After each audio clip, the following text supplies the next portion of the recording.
కేవలం వక్ఫ్ లో ఉన్న భూముల్ని వాళ్ళ కాకుండా చేయటానికి పన్నిన కుట్ర ఈ వక్ఫ్ బిల్లు అమెండ్మెంట్. అసలు బీజేపీ వైఖరే ఇది. బీజేపీకి తెలిసిన రాజకీయమే ఇది. మతం పేరుతో చిచ్చు పెట్టాలి, ఆ మంటలో చలి కాచుకోవాలి.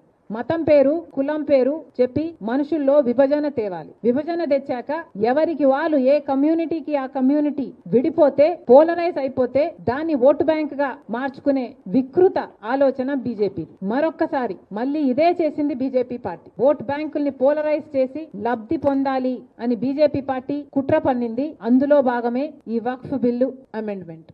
కానీ బాధాకరం ఏమిటి అంటే, ఈ రోజు బీజేపీ పార్టీ అధికారంలో ఉంది అంటే దానికి కారణం చంద్రబాబు గారు ఇస్తున్న మద్దతు. చంద్రబాబు గారిని సూటిగా ప్రశ్నిస్తున్నాం.